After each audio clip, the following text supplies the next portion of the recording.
Hello and welcome back to a new Pace podcast. I'm your host, Leslie Andrew, artist, art therapist, and on a mission to help people to express themselves. And my guest today, Michelle Steiner, is also on a mission. She has a really powerful mission that I think that everybody should hear about.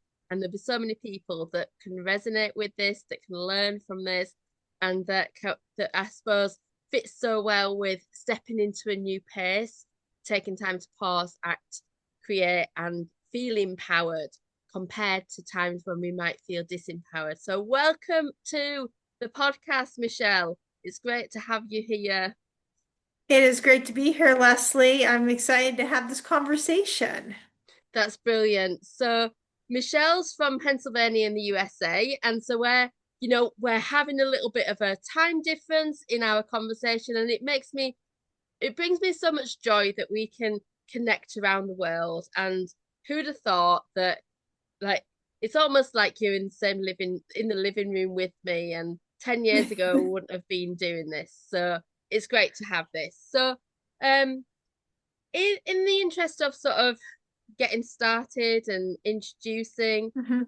how things are for you, I mentioned that you had this mission, and when someone says to me that they've got a mission and they use that word, feels so powerful. It's because it's important. How would you describe that generally? My What's it all about? Right. My mission is to encourage, empower, and educate people with and without learning disabilities. So I really want to be working with others to be able to encourage people that have learning disabilities, such as myself, to be able to go out and achieve their dreams and to be able to follow with their goals. And I also want to empower people that have disabilities that they feel like, oh, I am able to do all of those things. And I also like to educate people because there's a lot of misconceptions about what learning disabilities are. Mm, that seems really important. And I was really recognizing the letter E, and it really stood out to Mhm. me that it's something really encourage, empower, and educate. So how did you come up with this idea, and how did you get started with it? Well, reading and writing have always been really important to me. That was one of the first things that I did really well when I was in school. And I can remember when I joined a writing group for adults, whenever I was a teenager myself, I had a lot of wonderful people in my group that encouraged me to write about having a learning disability. And Okay. as a teenager, I thought, oh no, I'm not having that. And I ended up writing some really bad poetry and some other things I wouldn't want to share today. And I put that on the shelf for a long time about not writing about having a disability. And it wasn't until right about the time of COVID that I decided I'm going to start my own blog. Ooh. And I finally, well, actually, a few years before that, I did finally get that courage to write about having a learning disability. And the article got published on the Mighty, and it I had a great response and encouraged me to write other articles, and that led to me having a blog just right around when COVID happened. Mm. So, and what's the blog called? My blog is called Michelle's Mission, and that's where I write about my life with a learning disability, and I feature my photography for my walks. Yeah. Oh, super.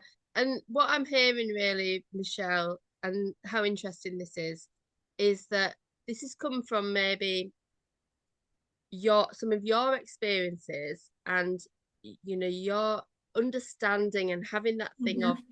I'm not sure about talking about my learning disability, my own kind of needs Mhm. compared to maybe holding back. And actually, would you be able to explain some of the challenges that have been there for you? Is that something that you feel comfortable to do? Sure. I would be happy to. It's really, I have dyscalculia, which is a math learning disability. I have limited hand dexterity in both of my hands that did not get diagnosed until I was an adult, and I have visual perception issues. Okay. Now, the dyscalculia is a math learning disability, but that has a lot of misconceptions. A lot of people think, oh, you must see numbers backwards. And I don't see numbers backwards. My brain gets lost in the steps of a problem. So I have difficulty with how numbers work. And that can make simple everyday things such as budgeting really difficult for me. It's always a surprise when I go to the store. I never know how much I'm going to be spending. I'm not able to tell time on the face of a clock. I can see the numbers. I can see the big lines and the little lines and the big hand and the little hand, but it doesn't make any sense to me. So I use my Fitbit or I use my cell phone to tell what time it is. It can also be difficult for me to be able to measure. That's really hard for me with the using a ruler. Now the visual perception, it's in my brain, not in my eyes. So it's how my brain perceives objects and my reaction time. So I'm not able to drive because of that. And I've never been very coordinated. The limited hand dexterity, that was diagnosed, as I said, later on in my life. And the light bulb went off. That's why things fall out of my hands. That's why I have a hard time with opening up things as well and using those fine motor skills. And I also confuse my left from my right. Okay. Yeah. Because and I'm here as you were speaking, I'm just really like struck by maybe some of the misconceptions that like people have. Hmm. You said about how people might think that the numbers look back to front or like Yeah. twisted around, but then that's not necessarily the case. So does it has it been that you've maybe felt misunderstood or there's been confusion around it at all? Yes, I can remember being really misunderstood even when I was a small child. I was diagnosed whenever I was in kindergarten. So I really faced a lot of stigma from mostly my peers at that age and that frustration with not being able to learn. A lot of my peers didn't think that I was very smart. I can also remember I went to a really small school district, so I couldn't hide the fact that I had a disability. Even Mm. though I have one that's hidden, everybody at the school knew I went to learning support. Everybody knew that I needed to get a test read to me or have extra time on tests. But there was a lot of misconceptions on what happened in the room. A lot of people thought, "Oh, you must be in there getting all the answers." That Ah, certainly was not true. We didn't get the answers. I had some work that was uh, on my level for specialty instruction, but I mean, I was taking the same test as a lot of my peers were in the regular ed classes that I was in. I also really struggled in learning support because you would think, okay, everybody in that classroom has a learning disability or some type of disability. You think that everybody would be compassionate, and that mm, just sometimes wasn't the case. So a lot of my peers struggle with reading.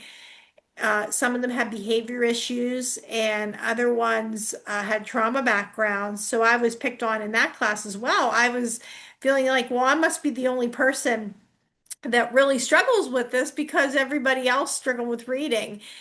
And so, looking back, some of the students that were in that class didn't have a learning disability. They had something else and they just were thrown in a room. I also experienced this with people who don't know me. They will look at me and they think, well, you don't look like you're disabled. And I have to oh explain them, yeah. well, yeah, we can't see every disability that is out there.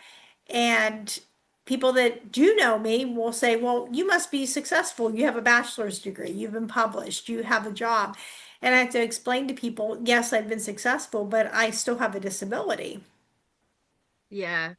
And I was thinking about how, that idea of having those hidden disabilities and, Hmm. that experience of that and hidden illnesses and all of those kind of things. And Hmm. the that kind of thing of like, well, unless you actually understand where someone's coming from, you don't really know kind of how they're Right. feeling, sort of thing.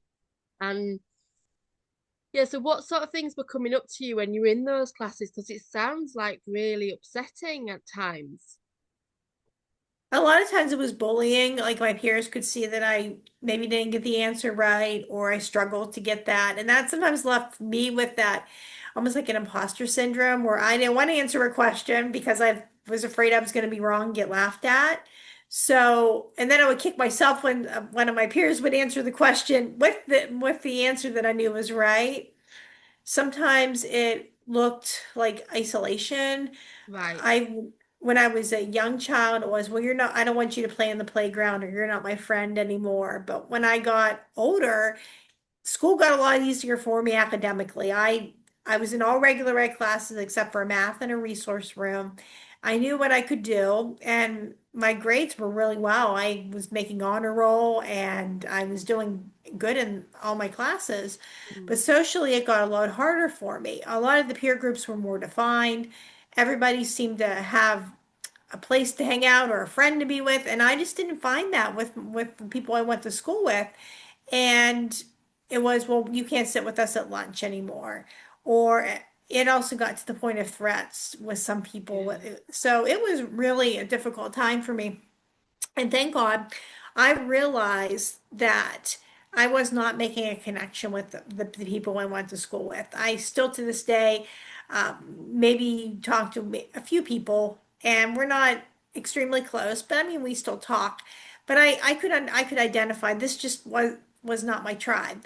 And I looked for some other resources and I found a writing group right side up, actually an arts group right outside of my school district when I was a teenager. And I found other peers that were my age that had the same interests. And I found acceptance and I could shed that reputation that followed me since kindergarten. And that also led me, once I transitioned out of the youth group, I started finding that group that was meant for adults. And 20 some years later, we still meet once a month to talk about our writing and we're in each other's lives. So I could really see just that connection just wasn't there. And I had to look outward for that. Yeah. Oh, that's fantastic. It feels like, you're finding the right people to be around Hmm. can make so much difference. And people talk about finding their tribe, or Hmm. besides, sometimes maybe people kind of talk about being friends for life sort of thing, or these are my Yeah. school friends and we're still friends 20 years later. And but I think that that's quite rare. And it was definitely not something that you experienced, that you needed to, like, your tribe were somewhere else.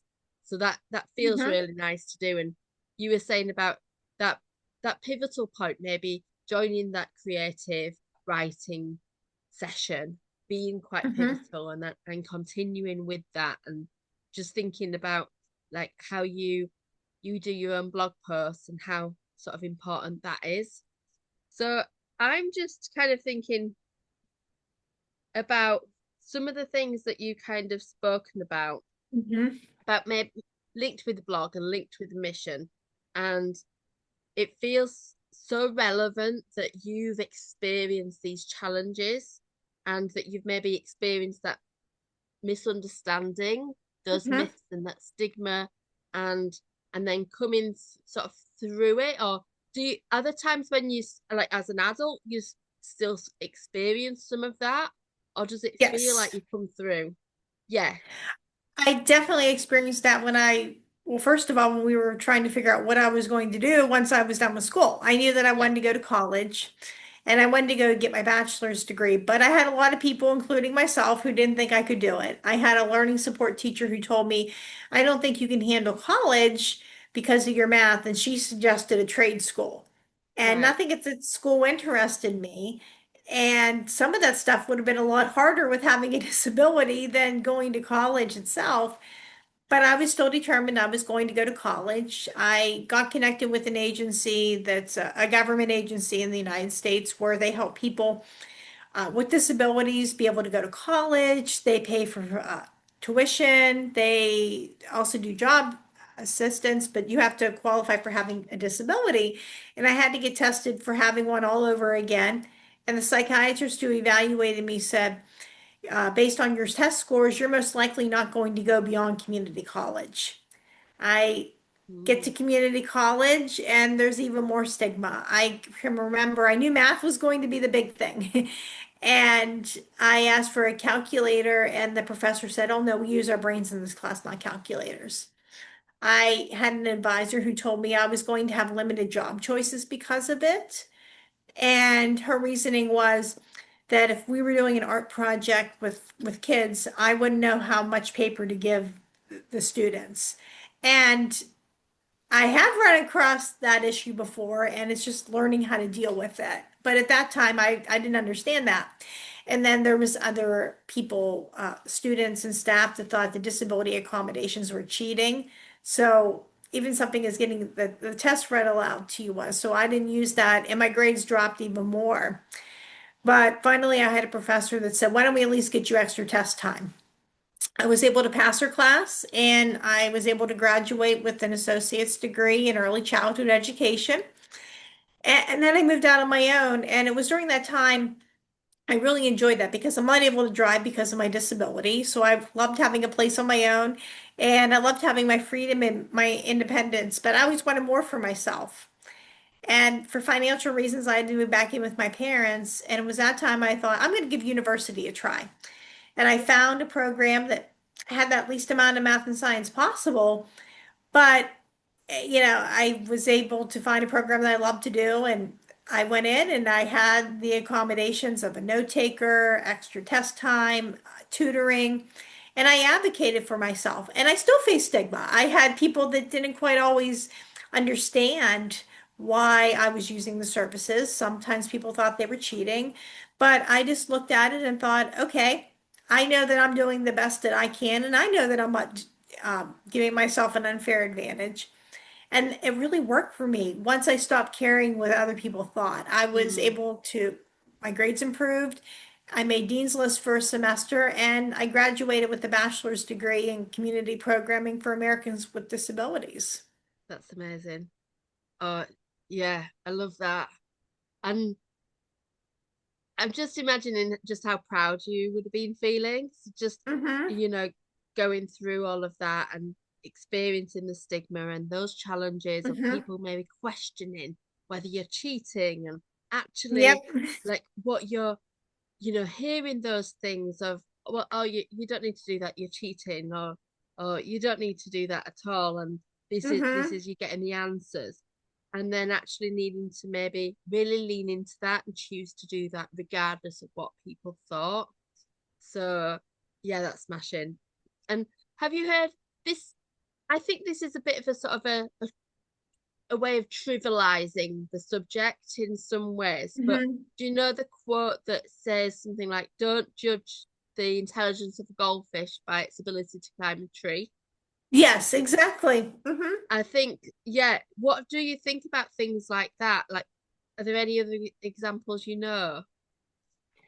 I know that, well, just in my with working with students today, I am not the kind of person that's going to understand math. We've done 10 million we've done 10 million ways of trying to teach me how to do math, and I just can't get it.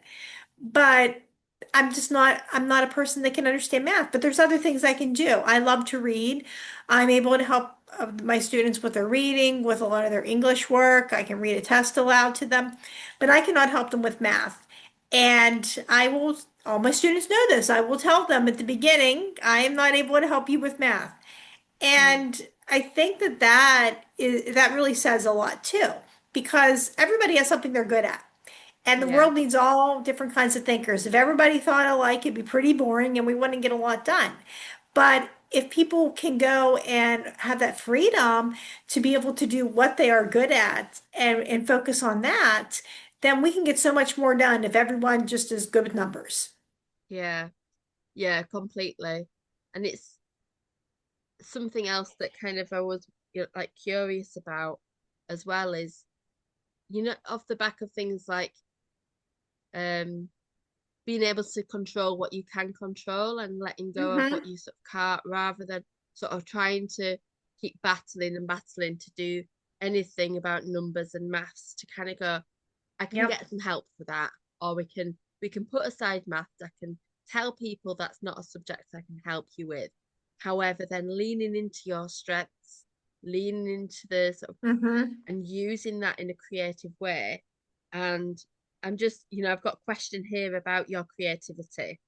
And that's I love my creative stuff anyway. And it's like a big passion of mine to help people and to Mm-hmm. extract people's creativity. So we've got the pause, act, create, empower of a new pace. And Yes. I'd like you to, bypass pause and act for now. We can go back to them, but let's talk about Okay. creativity, if that's all right with you, because Sure, sounds it feels, great. yeah. Yeah, definitely. So, what does being creative mean to you? One of the things I always knew that I loved reading and writing. My dad found a story about a dinosaur when I wrote in second or third grade and told me it was really good. Ooh, And that just built my self-esteem because I didn't think I was good at anything at that point. I would try to draw something and it just didn't turn out how I wanted it to. And I really just didn't think I was good at anything. And then I found out, oh, I am good with writing. And then my dad also read me a story every night when I was little. So I learned to fall in love with reading and writing, and that became my world. And it helped me to have a voice. And that was really important to me. But I still didn't think I was that creative beyond that. mm, I thought, okay, I can't draw, but other people could see my talents, though. I remember at the writing group, I brought in a picture. I took a prom. There was a picture of a tree at a venue that we were at. And all my peers were like, why'd you take a picture of that? And there was an older woman in the group and said, ah, that shows perspective. ooh, And yeah. but I put that on the shelf because I didn't think I was artistic until many years later. I was at a wedding with my husband and we stopped at a graveyard on our way back. And I took a picture of, there was these angel statues, and I had a friend that saw them, and she was very particular. She didn't believe in flattery. And she said, wow, these are really good. And I thought, well, if she thinks they're good, they must be something. So I entered them into a show, and I ended up getting an honorable mention. And I thought, Mm, oh, I want to try for more places. That just gave me that encouragement. And I started to get awards, and I thought, well, definitely, I really enjoy doing that. And I started noticing something. When I go on my walks, because I can't drive, I get to notice details that other people will miss. And people will tell me, will you bring out the details in a flower that I would miss? And I get to take that picture and I get to put them on my blog. And rather than being sad about not having a ride, I just think of all the things that I would miss if I was in the car or focused on the road. And just today, when I was walking home from the gym, we had a snow day and someone made a snowman. And I got to see that snowman and take that picture because I know in a few days the snowman won't be there. But if I was driving, I would not, there's just so much I would miss. And this gives me that time to stop and smell the roses. mm. That's such a good way to kind of think about gratitude, isn't it? And just that Mm-hmm. mindfulness within through that camera of take Mm-hmm. that lens of kind of going around and seeing things in a different way, making kind of something that somebody might just not pay attention to, making it exciting Mm-hmm. and extraordinary. So this something that can you explain a bit more to me? You spoke about the sort of visual perception, and I was Mm-hmm. thinking about photography and thinking about the lenses and thinking about creativity. And I'm curious about that, maybe your experience of creating something when you've maybe had those challenges. Like educate me on this, please. Sure. My visual perceptions are more in my brain with like my reaction time. Yeah. However, it is something that if I want to take a picture to go into focus, sometimes I have to maybe readjust my camera or I have to I do a lot on my phone, but I might have to readjust my phone or I have to wait for a second for something to come into focus. Sometimes I might take a picture of something and it doesn't quite come out how I want it to. So I might have to work around with playing with the picture or I might have to retake something. So it definitely is that it comes there. Another thing is just with the hand dexterity, keeping things steady. That can Yeah. sometimes be a challenge, but I've been able to work around that as well. And Mm. another thing that comes up, it's so funny. I was just talking to my husband about this. We have a camera with a memory card. And I was looking for a picture, and he's like, well, wait a minute, here they're all with numbers. And I said, my brain does not do numbers. Uh, So anything that I will end up saving, I have to put in words like yellow flower or one or something like that. Because if you just give me a bunch of numbers, I'm going to be like, I don't know what this is. yeah. that makes sense. And it reminds me of, when I was younger and I before digital cameras and before Hmm. like phones, I just use my phone now, but using digital Yeah. cameras or using you put the actual film inside a camera and Uh-huh. do things manually to like set the aperture and set all of the different settings and Hmm. get it to be in focus. And compared to maybe just holding up your phone and doing something now, Yeah. like without thinking.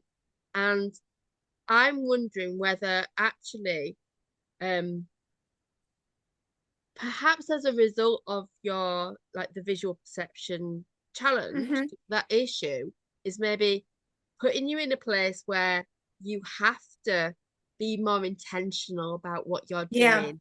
And then as a result of that, you're making kind of significantly better images. So Hmm. like I'd imagine that anybody that was just maybe paying more attention to how they're focusing on something or Yep. how they're holding something and not just taking it for granted that that can happen can probably feel very different about it, maybe feel Hmm. more like I'm taking this picture of this yellow flower because I've literally seen this and I'm really wanting it to look a certain way. And the effort Hmm. that goes into that can bring something stronger back. Exactly. It brings a lot of times that effort, and just sometimes it's that noticing and stopping to notice something. Because I Yeah, will be with my husband and I'll say, "Did you see that?" He goes, "Where?" Now he's getting a little bit better about that because he sees these or he listens to these episodes, but I think it's finding that and then just bringing that out and just making people stop and think and like, oh, I never knew that, or I never saw that, or that's really interesting. yeah, And you can also definitely do that with angles, and it's always a learning experience. Like, oh, if I take this picture, how can I make it look this way? Or what kind of angle can I use? Or how can I grow as a photographer? So it's always learning as well. yeah. I love that. And it feels like you're sort of as an adult, you're maybe making your own reasonable adjustments, like yourself, Mm-hmm. that some of those may have been put in place for you when you were younger, some not so much, but then you kind of feeling empowered to do that now. Yes, definitely, because that's something as an adult. My disability is not going to go away. So I have to find ways to be able to handle whatever the situation is for that day. So if I'm having difficulty with opening up a can, I can't use a manual can opener, but I can use an electric one, usually. And I also, if I'm out and I need to get a tip, I can always use my phone to know how much to tip somebody. I can use my phone to know what time it is or my Fitbit. If I need to go somewhere, I have a job where my husband's able to take me, and I have a sweet coworker that can take me home at the end of the day. But I'm able to take myself to work and back if need be. And I live in a central location where I can also take myself places too. And that was definitely something that we considered when we got our home is, well, where can I be close to things at? And so I think it's just looking at that situation and thinking, okay, what can I do?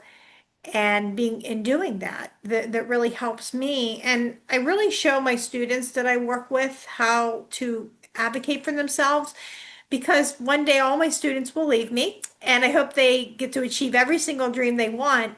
But for so many of them, their disabilities are going to stay. And it's so important that they know how to be able to help themselves. Mm, yeah, and I'm glad you said that because I was wanting to loop back to your mission and Hmm. you know like encourage, empower, and Hmm. educate. And is that the way that you kind of work with people overall? Like when you're working with your students and in your blog, you're talking about your blog. Hmm. Is it kind of like an overall thing? Right. Like with my students, I get that chance to be one-on-one and direct because I get to see them when they come in and we work on their work together and I show them how to directly speak up for themselves. A lot of times they might be afraid to ask for help on an assignment. And I work with a great team that is definitely willing to help. And they'll be like, but I'm afraid to go ask. And I said, well, I'll go with you. You can do it. And I make them ask the questions. And that all of a sudden, we don't have a student that's afraid anymore. We have a student that knows how to ask for help. A lot of times people will come to me and on my blog or with my writing, and they'll say, well, I have a disability too. And they might talk about some of the difficulties that they've had. And they said, well, I understand because I try to make this simple enough with analogies so somebody with a disability is able to understand it. And I also might even do that to encourage families too, that their child might have a disability. So I want to be able to educate other people. Yeah. And there's so many different disabilities and special Hmm. educational needs, aren't they? That sometimes people, sometimes they are Hmm. invisible, aren't they? And sometimes people are Hmm. just what they do to maybe get through and survive because of the challenges and the stigmas. So Yes. if you had some like maybe tips for somebody who it could be a family member and their child is maybe given a diagnosis of a learning disability or like it maybe a Hmm. physical impairment or whatever it is, or maybe themselves, do you have any sort of tips? Some of these may be kind of very specific, 'cause I think Hmm. everyone's Right. situation will be different. But yeah, what sort of things would you be The saying? first, right. The first thing I would tell parents is not to give up on their child that has a disability. My mom and dad never gave up on me. We spent a lot of long, tearful homework sessions together, but my parents made me go to school, even if I wasn't going to do well in a class or if I wasn't going to do well on a test or was having difficulty with my peers. I didn't have to have perfect grades, but I did have to try. I would also encourage people to focus on their strengths, not necessarily the things that are giving them trouble, because whenever I focus on the things that I'm good at, I feel happy, I feel empowered, and I think everybody has something they're good at. And when you Yeah. can start to, a parent can find what their child is good at, then that just sets that little seed, and then all of a sudden that can just bloom into something someday. And it's also for the person to find the things that they're good at and the things they enjoy doing. I always encourage people, especially with creativity, well, just pick up the paintbrush or pick up the pen and write the story or pick up a musical instrument and give it a try. You might end up liking it. It might be something you may not prefer, but you might really find that you do like it and you might be really good at that. So I think that that's a big key. And it's also finding things that work for you. I know for me, I have to just constantly look for things. Well, how can I solve this problem? If I Yeah. can't do something one way, what's another way that I can be able to do that? And lastly, look for the resources that are there to help you out. I mean, there could be ones that are within your own country, your own nation. Some of them can be within your own community or support system. And it's just looking out and finding, well, what are the resources that can help me? Yeah.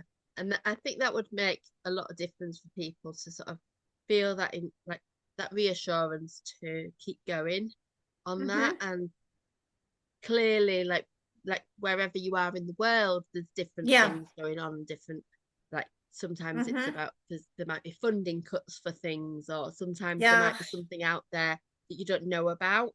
So Hmm. actually, like I think sometimes it's about opening up that conversation, isn't it? To say, actually, have you Yes. has anyone seen this or has anyone seen that? Or this is useful and Hmm. that was useful for me, so it could be useful for you. So yeah, Yes. that's really good. Um, out of all of the things that you've sort of been doing and doing to sort of help people, what would you Hmm. say feels the most rewarding? Like, do you have an example of, just something that kind of feels just that's giving you that much joy from? I think one of the biggest joys that I have experienced was I was in a class and I told them I was not able to help with math, but they were still expecting me to do that. And I was just wondering, looking to the heavens, wondering, why am I in this class? You know, I can't do this. And somebody said, Mrs. Steiner, the student's crying. And I went over to the student and he was really struggling with it too. And I got the chance to get on eye level with him. And I said, I know what it's like to struggle with math. And I want you to let me know whenever you are. I can't help you, but I can help find somebody that can support you. And before I Yeah. knew it, that student wasn't crying anymore. He was raising his hand. He was asking for help, and he got the support he needed. And I can just remember hearing this. See, you wanted to know why you were here. It wasn't to teach math that day, but it was to help that student.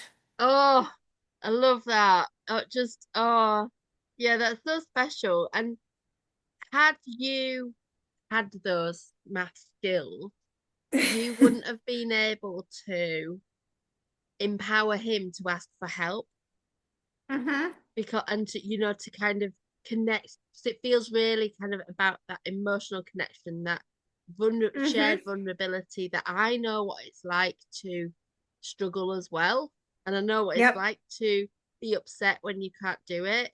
I also know what it takes courage to ask for help, Mm-hmm. and and then I believe you can ask for help, that it's not me that's going to give you the help, but oh yeah, I can, yeah, I can really feel that. So I feel like everything that we've spoken about now kind of leads you to sort of be, you know doing well in life, and kind of stepping through and enjoying things, and Mm-hmm. maybe kind of like leading to you to where you might Yeah. be, sort of thing now.